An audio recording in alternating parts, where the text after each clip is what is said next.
समंदर की लहरों पर नशे का कारोबार। समंदर से पकड़ी गई नशे की सबसे बड़ी। पाकिस्तान का नाम आ रहा है और इलेक्शन कह लीजिए या कुछ भी कह लीजिए, लेकिन बहरहाल पाकिस्तान का इलेक्शन के बगैर भी इस तरह की एक्टिविटीज तो रही है हमारे यहाँ से, जो नॉन स्टेट एक्टर हम कहते रहे, वहां पे जा रहे हैं आ रहे हैं, तो ये कब तक कोई कंट्री बर्दाश्त कर पाएगी? एमएल कांसी को जो है वो किया, और एमएल कांसी के भी यहाँ पे उन्होंने वहाँ पे कह दिया जी कि एमएल कांसी कैसे आया, तो उन्होंने कहा जी कि पाकिस्तानी जो है वो डॉलर्स के लिए अपनी माँ तक को भेज देते हैं। करेंगे, जाहिर बात है वो नहीं करेंगे, तो क्यों करेंगे? वही मैं कह रही हूँ ना, वो नहीं करे, वो अपनी कंट्री के लिए मुसलमान है, वो हमें कभी फॉलो नहीं करेगा, शुरू से ये चलता आ रहा है, वो हमें अच्छा समझते ही नहीं है। आई विटनेस कर रहा हूँ कि पिछले 5 साल 10 साल के अंदर भारत किस तरीके से स्पीड के साथ ग्रो कर रहा है। इंडिया के पास एक कैपेबिलिटी है, उनके पास एयरफोर्स है, उनके पास उनकी फौज है, उनकी नेवी है, उनके लोग हैं। वो चाहें कि पाकिस्तान पे हमला करना है, वो तो चाहें, आपको पता है वो अमेरिका पे भी हमला कर सकते हैं, उनके पास मिसाइल है, वो तो चीन पे भी कर सकते हैं। एक ऐसा कंट्री जो टॉप 5 में आता है और एक ऐसा कंट्री जिसने सारा उम्र दहशतगर्दी में गुजारा। पास से गुजरा और मेरा हाल तक न पूछा। पड़ोसी मुल्क है ना, हमारे आसपास हैं, हमें उनसे सीखना चाहिए, हमें सबको मिलना चाहिए। अच्छा, अब ये जो हालात हैं, आप क्या समझ रहे हैं कि एक पार्टी आएगी, उनके पास कौन सी जादू की छड़ी है जो आके हालात सीधे कर देंगे? तो मैं समझता हूँ कि ये इसको इन एंगल से जो पाकिस्तान में इल्जाम लगाना इज नॉट, एंड देन आपने जो कहा सर्जिकल स्ट्राइक करेंगे या कुछ करना चाहते तो देन दैट इज, वो करें, उसमें कौन रोक सकता है उनको? ने तालिबान को ट्रेन किया, फिर हम लोगों ने भेजा उधर अफगानिस्तान में, उधर वो अमेरिका और ये रशिया वगैरह के साथ जो लड़ रहे थे। ये अगर आपने किया तो फिर आपने हवाई अड्डे इनको क्यों दिए इधर कराची में? वो भी तो नहीं ना देने चाहिए। भारत की तरक्की का सबसे बड़ा सीक्रेट, भारत का सबसे बड़ा weapon guaranteed Indian institute of technology और इंडियन इंस्टीट्यूट ऑफ मैनेजमेंट, ये सिर्फ और सिर्फ भारत की तरक्की का सीक्रेट। अब पाकिस्तान पे डिपेंड करता है, क्या पाकिस्तान जो है वो उसको ऐसे ही जाने देगा, रिस्पॉन्ड करेगा, क्या करेगा, वो एक बात की बात है, हाइपोथेटिकल चीजें हैं। मेरा ख्याल है इट्स एक्चुअली टू पे। इसको पे करके मोदी साहब ने खरीदा होगा। जो उनकी माइंडसेट है या उनकी जो सोच है, चाय वाला है, ही कैन डू एनीथिंग। वही चाय वाले 5वें नंबर पे अपने इंडिया को पहुंचा दिया उन्होंने, और वही चाय वाला जब जाता है ना अरब ममालिक में, तो उनके लिए ही रेड कारपेट बिछते हैं, हम जाते हैं हमारे लिए कुछ भी नहीं बिछता। मैं चीमा साहब आपको भेजूंगा कि अपने देखने वालों से शेयर करें। एक साइड पे मजार है, वहां पे लोग आके, और एक साइड पे मंदिर है। लोग मजार से निकलते हैं मंदिर चले जाते हैं, मंदिर से निकलते हैं मजार पे आ जाते हैं। जो पाकिस्तान में है, तो एक टेरर फैक्ट्री जो कही जाती है पाकिस्तान को, अब हम उसे माने या ना माने, लेकिन ये सब बात करके इस वक्त जो हंगामा वहां पे चल रहा है, हमने कहा 250 मिलियन लोगों का मुस्तकबिल क्या किस तरह संवारना है चीमा साहब, ये मैं दुख देख रहा हूं।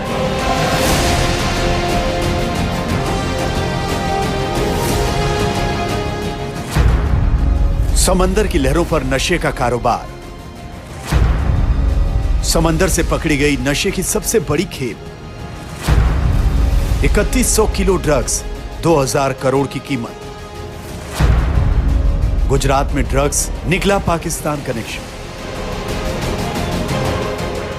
भारतीय नौसेना, एनसीबी और गुजरात एटीएस ने संयुक्त ऑपरेशन चलाकर गुजरात के कच्छ में ड्रग्स की बड़ी खेप बरामद की। यह इन तस्वीरों की गवाही है कि किस तरह गहरे नीले समंदर की मचलती लहरों के ऊपर नशे का कारोबार उफन रहा था। खबर मिली कि एक छोटा जहाज नशे की बड़ी खेप लेकर हिंदुस्तान के समंदर पर आने वाला है। भारतीय नौसेना को जैसे ही नार्को कंट्रोल ब्यूरो से यह इत्तला मिली, तो अरब सागर पर नशे के सौदागरों को घेरने के लिए घेरा लगाया गया। खबर मिलने के बाद एक ऑपरेशन शुरू किया गया। भारतीय नौसेना, एनसीबी और गुजरात एटीएस की टीमों ने समंदर से नजरें नहीं हटाई, और फिर नजर आई वो नाव जो पिछले 2 दिनों से समंदर के पानी में खड़ी हिचकोले खा रही थी। यह नाव 2 दिनों तक समंदर में ही रही, और जैसे यह संदिग्ध नाव भारत की समुद्री सीमा में दाखिल हुई, फौरन उसे घेर लिया गया, और जब तलाशी ली गई तो ये तस्वीरें सामने आई। उस नाव पर जो ड्रग्स पकड़ी गई उसका वजन था 3100 किलो। जखीरे के लिहाज से यह अब तक का सबसे बड़ा ड्रग्स कंसाइनमेंट है।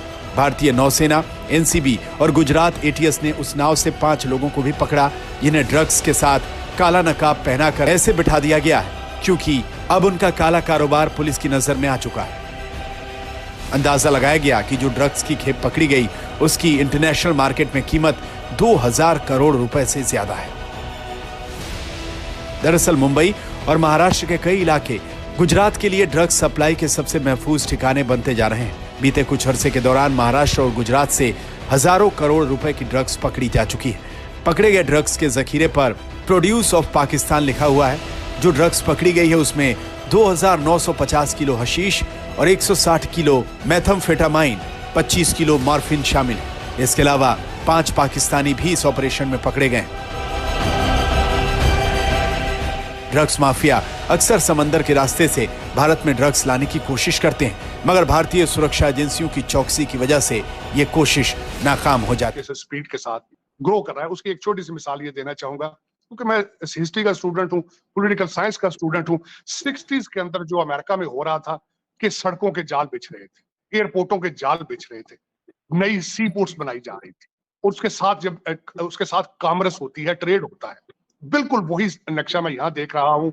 मिडिल क्लास जो है उसकी ग्रोथ, उनकी इंग्लिश और मैथ पे ग्रिप, उनकी इंफॉर्मेशन टेक्नोलॉजी पे ग्रिप, और उसके बाद proper leadership, proper team work, और उसके साथ उनका जो ग्रिप। इस वक्त आज भी, बल्कि मैं एक इंस्टीट्यूशन से उठ के आ रहा हूँ, बल्कि चीमा साहब मैं वापस आ रहा हूँ यहाँ पे इंडियन इंस्टीट्यूट ऑफ मैनेजमेंट में। आज मुझे कहा गया है to come back for the lecture, which I am planning to come back to Indore for 2 lectures from the US. लेकिन भारत की तरक्की का सबसे बड़ा सीक्रेट, भारत का सबसे बड़ा weapon, guaranteed Indian institute of technology और इंडियन इंस्टीट्यूट ऑफ मैनेजमेंट। ये सिर्फ और सिर्फ भारत की तरक्की का सीक्रेट ये 2 इंस्टीट्यूशन है जिन्होंने एक इंडस्ट्रियल फाइनेंशियल रेवोल्यूशन लेकर आ गया है, ना सिर्फ भारत के लिए बल्कि पूरी दुनिया के लिए। अब वो डायस्पोरा बन के नहीं जा रहे, टेक्नोक्रेट बन के जा रहे हैं। मैं समझता हूं, आई विश, मेरी ख्वाहिश है कि मैं पाकिस्तान में भी इसी तरह के किसी इंस्टीट्यूट की बुनियाद रख सकूं। पाकिस्तान इंस्टीट्यूट ऑफ टेक्नोलॉजी और पाकिस्तान इंस्टीट्यूट ऑफ मैनेजमेंट मेरे ये जहन में है। मैं इस मॉडल को ख्वाहिश करूंगा कि मैं ख्वाहिश भी कर रहा हूं और करने की सोच भी रहा हूं कि मैं अपनी जिंदगी में पाकिस्तान में इंफॉर्मेशन टेक्नोलॉजी बेस्ड कोई ऐसा इंस्टीट्यूशन जिसमें अमीरों के बच्चे नहीं, डिजर्विंग बच्चे जो एपेटाइट रखते हो तरक्की की और ख्वाहिश रखते हो और मैथ और इंग्लिश पे अपनी कमिटमेंट दें और to do something for them. इंशाल्लाह मैं समझता हूँ कि मेरी ये ख्वाहिश कभी पूरी हो। लेकिन ये मैं इस पे कंक्लूड साथ खासकर चीमा साहब, अब देखें, मैं उसमें ये नहीं कहूंगा कि इश्यूज क्या हैं। अब जिस तरह हमने अभी बात की है कि एक कपड़ों के प्रिंट के ऊपर आधा लाहौर रुक गया, और एमरजेंसी कैसे आया, तो उन्होंने कहा जी कि पाकिस्तानी जो है वो डॉलर्स के लिए अपनी माँ तक को भेज देते हैं। अब मुझे एक बात बताएं, उस स्टेट में जब आप यहाँ पे अपने लोगों को पकड़ के आप भी पाकिस्तानी है, मैं भी पाकिस्तानी हूँ, तो सर मैं पाकिस्तानी हूँ, लेकिन देखिए मेरी बात सुनो, लेकिन देखिए मेरी बात सुनो, आम पाकिस्तानी और आम पाकिस्तानी है, जर्नैलों में, जजों में और बैरोक्रेट्स में, और हमें जमीन आसमान का फर्क है। ठीक है, आम लोग रहे हैं उनकी। अच्छा, अभी आज ही इंडिया के जो प्राइम मिनिस्टर हैं वो स्पीच कर रहे थे और उन्होंने बात की कि भाई जो था जिनेवा कन्वेंशन की, तो उन्होंने जिक्र नहीं किया, लेकिन उन्होंने बोला कि मैं हमेशा दुनिया के किसी भी कंट्री में अगर इंडियन की कोई मुश्किल होती है तो हम वहाँ पे पहुंचते हैं। चाहे कतर के हो, कतर ने फांसी की सजा सुनाई उनके 8 एक्स नेवी ऑफिसर्स को, वो वापस लेकर आए, बाइज्जत वापस लेकर आए, यहाँ से अभिनंदन वापस गए। इसके अलावा श्रीलंका में तकरीबन 3 से 4-5 के करीब जो उनसे उनके इंडियन मछेरे थे उन्हें फांसी की सजा आई, वो वापस आ गए। उन्होंने बड़ा फख्र से ये बोला कि भाई पूरी दुनिया में जहाँ पे भी इंडियन जाते हैं मुश्किल में हो हम उनकी हेल्प करते हैं। मेरा सवाल ये है, वो लोग हेल्प करते हैं, अच्छी बात है, अपने कंट्री के लिए करते हैं, हम लोग क्यों नहीं कर पाते? सर हमें जो है ना वो अपनी आवाम की पतलूने उतारने से फुर्सत मिले तो हम लोग जो है वो इस चीज़ को देखें ना। मुझे बताएं कि इमरान खान ने जो है जब एक कन्वेंशन के दौरान में और एक जो है वो मजलिस के दौरान में सऊदी अरब के जो प्रिंस हैं उनसे मुतालबा किया था, बल्कि उनसे रिक्वेस्ट की थी कि आप कैदियों को जो है वो काइंडली, वो मेरे दिल के बड़ा करीब है, वो जब यहाँ से जाते हैं और जाके जो है वो वहाँ पे मजदूरी करते हैं, उनसे कोई गलती गुस्ताई हो जाती है तो आप माफ़ करें, उनको वापस भेज दें। उनके पिछले जो है वो इस चीज़ को देख रहे हैं।